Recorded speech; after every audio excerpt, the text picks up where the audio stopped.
এক অচেনা রোগ শহর জুড়ে ছড়িয়ে পড়েছে। সেরা ডাক্তাররাও হয়ে পড়েছেন অসহায়। প্রতিটি দরজায় মৃত্যু কড়া নাড়ছে। বাঁচার সব পথ যেন বন্ধ। ঠিক তখনই হাসপাতালের নিঃশব্দ করিডোরে দেখা দেয় এক বৃদ্ধ পরিচ্ছন্নতা কর্মী, যাকে কেউ পাত্তাই দিত না, অথচ তিনিই হয়ে ওঠেন শেষ আশার আলো। কে তিনি? কি গোপন শক্তি লুকিয়ে আছে তার হাতে? জানতে হলে শেষ পর্যন্ত দেখুন সেই রাতের রুদ্ধশ্বাস অবিশ্বাস্য কাহিনী। ঢাকা মেট্রোপলিটন সেন্ট্রাল হাসপাতাল। তখন রাতে 2টো বাজে। কাঁচের দেয়ালের বাইরে ঘুমন্ত শহরের নিয়ন আলো হাসপাতালের ভেতর এসে পড়েছে। কিন্তু এই বিশাল অট্টালিকার ভেতরে ঘুম নেই। আইসিইউ এর মনিটরের একটানা বিপ বিপ শব্দ, করিডোরে ট্রলির চাকার ঘর্ষণ আর ডিউটি ডাক্তারদের চাপা কণ্ঠস্বর মিলিয়ে এক অদ্ভুত সুরের মিল তৈরি হয়েছে। আর এই সুরের নাম জীবন বাঁচানোর সংগ্রাম। এই আধুনিকতার কেন্দ্রবিন্দুতে, যেখানে লক্ষ টাকার যন্ত্রপাতি আর হাজারো ডিগ্রিধারী মস্তিষ্ক একযোগে কাজ করে, সেখানেই প্রায় অদৃশ্য এক ছায়ার মতো নিজের জগতে বিচরণ করেন রহিম শেখ। বয়স 60-এর কোঠায়। জীবনের অগণিত ঝড়ঝাপটা তার চেহারায় এঁকে দিয়েছে গভীর রেখা। কাঁধ দুটো সামান্য ঝুলে পড়েছে, যেন বহু বছরের না বলা কষ্টের ভার বইতে বইতে ক্লান্ত। তার কাজ হাসপাতালের ঝকঝকে টাইলসের ফ্লোরকে আরও বেশি ঝকঝকে রাখা। ডাক্তার, নার্স, রোগীর আত্মীয় স্বজন সবার কাছেই তিনি কেবলই একজন সামান্য পরিচ্ছন্নতা কর্মী, যাকে পাশ কাটিয়ে যাওয়ার সময় কেউ দ্বিতীয়বার ফিরেও তাকায় না। এই হাসপাতালের উজ্জ্বল নক্ষত্র, তরুণ এবং বিস্ময়কর প্রতিভাবান কার্ডিওলজিস্ট ডক্টর আরহাম চৌধুরী। বিলেত থেকে সর্বোচ্চ ডিগ্রি নিয়ে ফেরা আরহামের হাতে যেন জাদু আছে, কিন্তু তার সাফল্যের মতোই তীব্র তার অহংকার। তিনি বিশ্বাস করেন জ্ঞান কেবল দামি বই আর আধুনিক যন্ত্রপাতির মধ্যে সীমাবদ্ধ। রহিম শেখের মতো মানুষদের তিনি দেখতেন করুণার চোখে, যেন তারা মানব সভ্যতার এক পুরনো অকেজো রূপ। সেদিন রাতেও ইমার্জেন্সির দরজা সশব্দে খুলে গেল। সাইরেনের তীব্র শব্দ তখনও বাইরে মিলিয়ে যায়নি। স্ট্রেচারে করে আনা হলো 25 বছরের এক যুবককে, নাম আকাশ, পেশায় একজন ট্রাভেল ভ্লগার। তার শরীর জ্বরে পুড়ে যাচ্ছে, শ্বাস নিতে গিয়ে বুকটা ধরফড় করে ওঠানামা করছে, আর চোখ দুটো অস্বাভাবিক টকটকে লাল। ডক্টর নাবিলা, বয়স 28-এর মতো, খুব শান্ত, নম্র ও অত্যন্ত সহৃদয় চিকিৎসক। ডক্টর নাবিলা ছুটে এলেন। রোগীর লক্ষণ দেখে তিনি বিভ্রান্ত। এমন অদ্ভুত উপসর্গ তিনি তার 5 বছরের কেরিয়ারে দেখেননি। ডক্টর আরহাম এগিয়ে এসে দ্রুত পরীক্ষা করলেন। তার তীক্ষ্ণ চোখ রোগীর প্রতিটি লক্ষণ খুঁটিয়ে দেখল, কিন্তু তার কপালেও চিন্তার ভাঁজ গভীর হল। সব ধরনের ব্লাড টেস্ট, সিটি স্ক্যান করা হলো, কিন্তু রিপোর্টে কিছুই ধরা পড়ছে না। অথচ রোগীর অবস্থা প্রতি মিনিটে খারাপের দিকে যাচ্ছে। পালস রেট বিপজ্জনকভাবে ওঠানামা করছে। করিডোরের এক কোণে দেয়ালের সাথে হেলান দিয়ে দাঁড়িয়েছিলেন রহিম শেখ, তার হাতে মপ। কিন্তু তার শান্ত চোখ দুটো রোগীর প্রতিটি নড়াচড়া, ডাক্তারদের প্রতিটি পদক্ষেপ তিনি নিবিড়ভাবে দূর থেকে খেয়াল করছিলেন। হঠাৎ তার চোখ আটকে গেল রোগীর হাতের কবজিতে। সেখানে মশার কামড়ের মতো দেখতে ছোট্ট একটা কালচে দাগ। তার অভিজ্ঞ কপালটা কুঁচকে গেল। এই দাগটা তার খুব চেনা, যেন বহু বছর পুরনো এক দুঃস্বপ্নের স্মৃতি আবার জেগে উঠেছে। কিছুক্ষণ পরে হাসপাতালের আর এক প্রান্ত থেকে খবর এলো, একই রকম লক্ষণ নিয়ে আরও 2 জন রোগী ভর্তি হয়েছেন। তাদের একজন নার্স, যিনি আকাশকে প্রাথমিক চিকিৎসা দিয়েছিলেন, এবং অন্যজন হাসপাতালের ডিরেক্টরের একমাত্র 7 বছরের ছেলে আয়ান।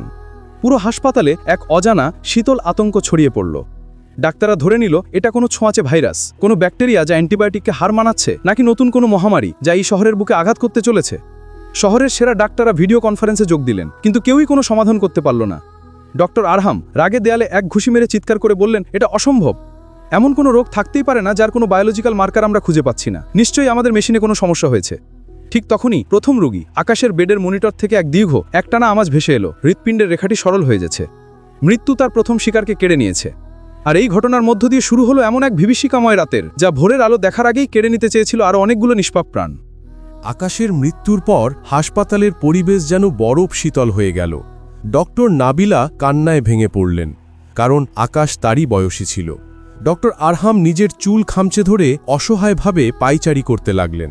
তার এত জ্ঞান, এত ডিগ্রি, এত অহংকার, সবই আজ একটা অদৃশ্য শত্রুর কাছে পরাজিত। খবর পেয়ে হাসপাতালের ডিরেক্টর মির্জা সাহেব পাগলের মতো ছুটে এলেন। নিজের ছেলের বেডের পাশে দাঁড়িয়ে তিনি পাথর হয়ে গেলেন।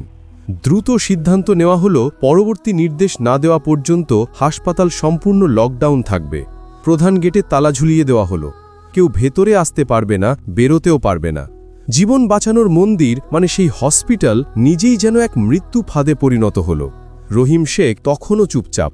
তিনি ধীরে ধীরে আকাশের নিথর দেহের কাছে গেলেন, যেখানে ডাক্তারদের ভিড় কিছুটা কমেছে।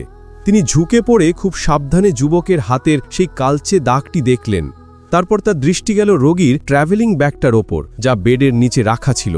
তিনি নিঃশব্দে ব্যাগটা সামান্য খুলে ভেতরে উকি দিলেন। সেখানে কিছু শুকনো অচেনা পাহাড়ি ফুল আর লতা পাতা দেখতে পেলেন। রহিম শেখের বুকের ভেতরটা ধক করে উঠল। স্মৃতির দরজা খুলে যেন একদল বিভীষিকা বেরিয়ে আসতে চাইল। তিনি দ্রুত ডক্টর নাবিলার কাছে গেলেন। নাবিলা তখন আতঙ্কে আর ভয়ে এক কোনায় বসে আকাশের ডেথ সার্টিফিকেট লিখছিলেন। তার হাত কাঁপছিল। রহিম শেখ নিচু গলায় প্রায় ফিসফিস করে বললেন, ম্যাডাম, কিছু মনে না করলে একটা প্রশ্ন করতাম। নাবিলা অশ্রুসিক্ত চোখে তার দিকে তাকালেন।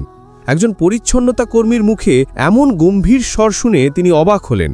তিনি বললেন, বলুন, রোগীর রক্তচাপ আর হৃৎপিণ্ডের গতি কি খুব দ্রুত ওঠানামা করছিল? একবার খুব বেশি আর একবার একদম কমে যাচ্ছিল? নাবিলা চমকে উঠলেন। এই তথ্য তো শুধু মনিটরের সামনে থাকা ডাক্তাররাই জানতেন। তিনি বললেন, হ্যাঁ করছিল, কিন্তু আপনি কি করে? রহিম শেখ তার কথার উত্তর না দিয়ে আবার প্রশ্ন করলেন, তার শ্বাসকষ্টের সময় কি বুকের ভেতর বাঁশির মতো একটা সাঁই সাঁই শব্দ হচ্ছিল? আর তার শরীর থেকে কি কোনো পরিচিত ফলের মতো মিষ্টি গন্ধ পেয়েছেন? নাবিলার বিস্ময়ে এবার আতঙ্কে রূপ নিল। এই লক্ষণগুলো তো কোনো বইয়ে লেখা নেই। এগুলো ছিল তাদের নিজস্ব পর্যবেক্ষণ। এই লোকটা কি করে জানল? তিনি কাঁপা গলায় বললেন, সবই ঠিক, প্রতিটি লক্ষণ মিলে যাচ্ছে, কিন্তু দয়া করে বলুন, আপনি কে? আপনি এসব জানলেন কিভাবে? ডক্টর আরহাম দূর থেকে এটা দেখে ঝড়ের বেগে এগিয়ে এলেন। তার মেজাজ সপ্তমে চড়েছিল। তিনি রহিম শেখের হাত ধরে টান দিয়ে বললেন, এই, তোমার এত সাহস? তুমি এখানে ডাক্তারদের কাজে নাক গলাচ্ছ? রোগীর ফাইলপত্র নিয়ে টানাটানি করার সাহস তোমাকে কে দিয়েছে? সিকিউরিটি, সিকিউরিটি, বের করে দাও একে। রহিম শেখ শান্ত চোখে আরহামের দিকে তাকালেন। সেই চোখে কোনো ভয় ছিল না, ছিল একরাশ করুণা। তিনি পকেট থেকে একটা ময়লা টিস্যু পেপার বের করে তাতে নিজের কলম দিয়ে কিছু একটা লিখে ডক্টর নাবিলার হাতে গুজে দিলেন। তারপর কোনো কথা না বলে করিডরের অন্ধকারে মিলিয়ে গেলেন, যেন তিনি এক ছায়া মাত্র। আরহাম রাগে গজগজ করতে করতে চলে গেলেন। ডক্টর নাবিলা কাঁপা কাঁপা হাতে টিস্যুটি খুললেন। তাতে মাত্র দুটি শব্দ লেখা ছিল, ল্যান্টানা পয়জন। তার নিচে একটি অচেনা গাছের পাতার ছবি আর পাশে লেখা অ্যান্টিডোট, কার্বলিক অ্যাসিড ও কোরবি পাতার অ্যালকালয়েড। ল্যান্টানা পয়জন, এটা আবার কি? কোনো মেডিকেল জার্নালে তো এই নাম তিনি কখনো শোনেননি। ডক্টর নাবিলা দ্রুত তার ল্যাপটপ খুললেন। ল্যান্টানা পয়জন লিখে সার্চ করতেই তার শরীর ঠান্ডা হয়ে গেল। এটি কোনো আনুষ্ঠানিক নাম নয়।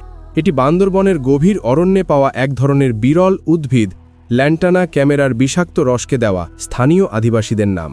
এর বৈজ্ঞানিক নামও অত্যন্ত অপরিচিত এবং এর উপর গবেষণা প্রায় নেই বললেই চলে। ওয়েবসাইটে লেখা ছিল, এই বিষ শরীরে প্রবেশ করলে স্নায়ুতন্ত্রকে এমনভাবে আক্রমণ করে যা প্রচলিত যে কোনো ভাইরাস বা ব্যাকটেরিয়ার সংক্রমণকে অনুকরণ করে। এর কোনো আধুনিক অ্যান্টিডোট নেই। তবে একটি পুরনো আর্টিকেলে এক সেনাবাহিনীর ডাক্তারের কথা লেখা ছিল, যিনি ২০ বছর আগে এর একটি ভেষজ প্রতিষেধক তৈরি করেছিলেন, কিন্তু তার ফর্মুলা হারিয়ে গেছে। নাবিলার বুঝকে বাকি রইল না। রহিম শেখ কোনো সাধারণ মানুষ নন। তার ভেতরটা উত্তেজনায় কাঁপতে শুরু করল। তিনি দৌড়ে তাকে খুঁজতে লাগলেন। হাসপাতালের প্রতিটি কোণা, প্রতিটি করিডোর তিনি তন্ন তন্ন করে খুঁজলেন। অবশেষে হাসপাতালের এক কোণার পরিত্যক্ত পুরনো লাইব্রেরির এক ধুলোমাখা ঘরে তাকে পাওয়া গেল। জায়নামাজে বসে তিনি নীরবে আল্লাহর কাছে দোয়া করছিলেন। তার চোখ বেয়ে অশ্রু গড়িয়ে পড়ছিল। নাবিলা তার সামনে গিয়ে প্রায় কাঁদো কাঁদো গলায় বললেন, আমি জানি আপনি কে। আপনি সেই আর্মি ডাক্তার, তাই না? দয়া করে বলুন, আপনি কে? আমাদের হাতে একদম সময় নেই। ডাইরেক্টর স্যারের ছেলের অবস্থাও খুব খারাপ হচ্ছে। ওর ছোট্ট শরীর তার নিতে পারছে না। রহিম শেখ দীর্ঘশ্বাস ফেলে উঠে দাঁড়ালেন। তার চোখের গভীর সমুদ্রে যেন অতীতের সব ঝড় একসঙ্গে আছড়ে পড়ছিল। তিনি কাঁপতে কাঁপতে বলতে শুরু করলেন, আমার নাম মেজর ডক্টর রহিম চৌধুরী। ২০ বছর আগে আমি বাংলাদেশ সেনাবাহিনীর একজন ভাইরোলজিস্ট এবং টক্সিকোলজিস্ট ছিলাম। পার্বত্য চট্টগ্রামে এক গোপন মিশনে গিয়ে আমাদের ক্যাম্পের কয়েকজন সেরা সৈনিক ঠিক এইভাবেই মারা যায়। পুরো দেশ তখন এটাকে কোনো বিদেশি শক্তির বায়ো অ্যাটাক ভেবেছিল, কিন্তু আমি বুঝতে পারছিলাম শত্রু বাইরে থেকে আসেনি।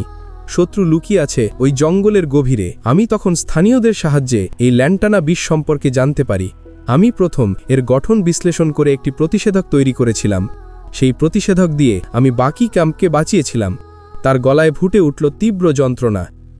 কিন্তু সেই মিশনে ফেরার পথে আমাদের গাড়ির সারিতে সন্ত্রাসীরা হামলা করে।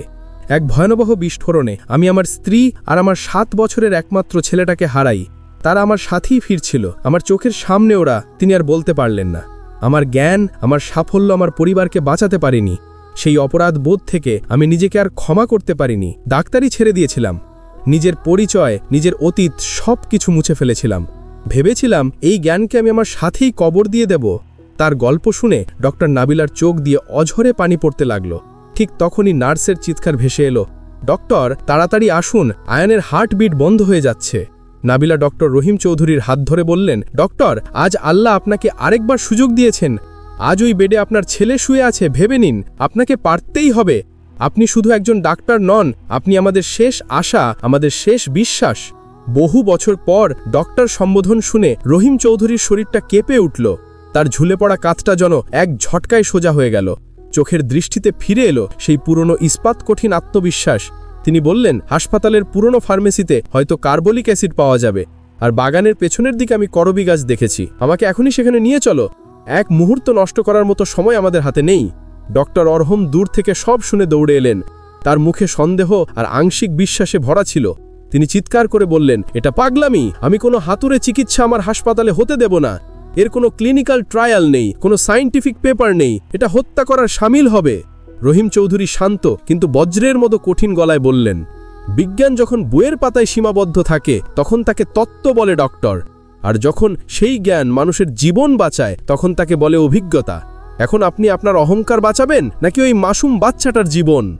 ডক্টর আরহামের অহংকার, হাসপাতালের ডিরেক্টরের হতাশা আর ডক্টর নাবিলার বিশ্বাস, এই তিনের মাঝে দাঁড়িয়েছিল একটি শিশুর জীবন। মির্জা সাহেব, ডিরেক্টর, নিজের সন্তানের নিস্তেজ দেহের দিকে তাকিয়ে শেষ চেষ্টা করার সিদ্ধান্ত নিলেন। তিনি কাঁপা গলায় রহিম চৌধুরীর হাত ধরে বললেন, আমার ছেলেকে বাঁচান ডক্টর, আমি আপনার কাছে সারা জীবন ঋণী থাকব। আরহামকে পাশ কাটিয়ে রহিম চৌধুরী দ্রুত পুরনো ফার্মেসির দিকে এগিয়ে গেলেন। তার হাঁটা এখন ক্লান্তি নেই, আছে এক অবিশ্বাস্য গতি। ডক্টর নাবিলা তাকে সাহায্য করতে লাগলেন। পুরনো ধুলোমাখা শেলফ থেকে তারা খুঁজে বের করলেন কার্বলিক অ্যাসিডের বোতল। তারপর বাগানের অন্ধকারে গিয়ে ছিঁড়ে আনলেন কিছু করবি পাতা। হাসপাতালের ছোট ল্যাবে শুরু হলো এক ভয়ঙ্কর যুদ্ধ। একদিকে আধুনিক চিকিৎসা বিজ্ঞানের ব্যর্থতা, অন্যদিকে এক বৃদ্ধের ২০ বছরের পুরনো অভিজ্ঞতা। রহিম চৌধুরীর হাত কাঁপছিল না, বরং অবিশ্বাস্য স্থিরতায় তিনি কাজ করছিলেন। তার প্রতিটি পদক্ষেপ ছিল মাপা। তিনি যেন এক শিল্পী যিনি মৃত্যুর ক্যানভাসে জীবনের রং মেশাতে চলেছেন। মাত্র ১৫ মিনিটের মধ্যে তৈরি হয়ে গেল সেই সবুজ জীবনদায়ী প্রতিষেধক। একটি সাধারণ সিরিঞ্জে সেই তরল ভরে তিনি যখন আয়ানের ওয়ার্ডে প্রবেশ করলেন তখন মনিটরের লাইন প্রায় স্থির হতে চলেছে। ডক্টর আরহাম দরজায় দাঁড়িয়ে দেখছিলেন, তার ভেতরটা তোলপাড় করছিল। তিনি একদিকে চাইছেন এই হাতুড়ে পদ্ধতি ব্যর্থ হোক যাতে তার বিজ্ঞান জিতে যায়, আবার অন্যদিকে তার ভেতরের ডাক্তার সত্তা চাইছিল শিশুটি যেন বেঁচে ওঠে। রহিম চৌধুরী অত্যন্ত যত্ন সহকারে আয়ানের ছোট্ট হাতের শিরায় ইনজেকশনটি পুশ করলেন। গোটা ঘর নিস্তব্ধ, সবার নিঃশ্বাস যেন অন্ত হয়ে আছে। ১ মিনিট, ২ মিনিট, ৫ মিনিট, সময় যেন আর কাটছে না। মির্জা সাহেব জায়নামাজে বসে পড়েছিলেন। হঠাৎ মনিটরে একটি ক্ষীণ বিপ শব্দ শোনা গেল, তারপর আরেকটি, তারপর আরেকটি। ধীরে ধীরে হৃৎস্পন্দন স্বাভাবিক ছন্দে ফিরতে শুরু করল। আয়ানের ফ্যাকাশে হয়ে যাওয়া মুখে যেন রক্তের আভা ফিরে এলো। ও চোখ মেলে তাকালো। এক অবিশ্বাস্য অলৌকিক নীরবতায় পুরো ঘর ছেয়ে গেল। তারপর কান্নার শব্দে ফেটে পড়লেন আয়ানের মা বাবা এবং ডক্টর নাবিলা। এ কান্না ছিল স্বস্তির, এ কান্না ছিল কৃতজ্ঞতার, এ কান্না ছিল নতুন জীবন ফিরে পাওয়ার। কিছুক্ষণের মধ্যেই বাকি রোগীদেরও সেই প্রতিষেধক দেওয়া হলো এবং তারাও ধীরে ধীরে সুস্থ হতে শুরু করল। রাতের অন্ধকার কেটে গিয়ে ভোরের প্রথম আলো যখন হাসপাতালের জানালায় এসে পড়ল তখন যেন এক নতুন সকালের সূচনা হলো। ভোরের আলো ফোটার সাথে সাথে হাসপাতাল থেকে লকডাউন তুলে নেওয়া হলো। খবর পেয়ে ছুটে আসা সাংবাদিক আর স্বাস্থ্য কর্মকর্তাদের ভিড়ে যখন হাসপাতাল মুখরিত তখন ডক্টর রহিম চৌধুরী নীরবে তার পুরনো ময়লা পোশাকটা পরে নিচ্ছিলেন। তার কাজ শেষ, তিনি আবার তার ছায়ার জগতে ফিরে যেতে প্রস্তুত। কিন্তু তার আগেই করিডোরের মাঝখানে তার পথ আটকে দাঁড়ালেন ডক্টর আরহাম চৌধুরী। তার চোখে আজ অহংকারের লেশমাত্র নেই, আছে কেবল শ্রদ্ধা, লজ্জা আর অপরাধবোধ। তিনি শত শত মানুষের সামনে হাঁটু গেড়ে ডক্টর রহিম চৌধুরীর সামনে বসে পড়লেন। তার চোখ দিয়ে পানি গড়িয়ে পড়ছিল। তিনি কাঁপা গলায় বললেন, আমি আপনার মতো একজন কিংবদন্তিকে চিনতে পারিনি। আমার বইয়ের জ্ঞান আমাকে অন্ধ করে দিয়েছিল। আমাকে মাফ করে দিন স্যার। আজ আপনি শুধু কিছু রোগীর জীবন বাঁচাননি, আপনি আমার ভেতরের ডাক্তারকেও বাঁচিয়েছেন। আমাকে শিখিয়েছেন সত্যিকারের জ্ঞান ডিগ্রিতে নয়, মনুষ্যত্বে থাকে। রহিম চৌধুরী তাকে ধরে উঠালেন। তার কাঁধে হাত রেখে মৃদু হেসে বললেন, উঠো ডক্টর, ভুল মানুষই করে। আসল ডাক্তার সেই যে নিজের ভুল থেকে শেখে। যোগ্যতা পোশাকে বা পদে থাকে না, থাকে মানুষের ভেতরে, তার সেবার মানসিকতায়। আজ আমি আমার পুরনো পরিচয় ফিরে পেয়েছি, কিন্তু আমার শান্তি এই হাসপাতালের ফ্লোর পরিষ্কার করার মধ্যেই। কারণ এখানে কোনো খ্যাতি নেই, কোনো অহংকার নেই, আছে শুধু নিঃস্বার্থভাবে মানুষের সেবা করার সুযোগ। এই কথা বলে তিনি নিজে মপ আর বালতিটা হাতে তুলে নিলেন। তিনি আবার তার ট্রলিটা ঠেলতে ঠেলতে করিডোরের দিকে এগিয়ে গেলেন। কিন্তু আজ আর কেউ তাকে পাশ কাটিয়ে গেল না। আজ তিনি অদৃশ্য নন। হাসপাতালের ডিরেক্টর থেকে শুরু করে ওয়ার্ড বয় পর্যন্ত প্রতিটি ডাক্তার, নার্স, কর্মী সবাই নিজ নিজ জায়গা থেকে উঠে দাঁড়িয়ে গেল, নীরবে, সারিবদ্ধভাবে। তারপর এক সময় পুরো করিডোর ফেটে পড়ল করতালি আর সম্মানের গুঞ্জনে।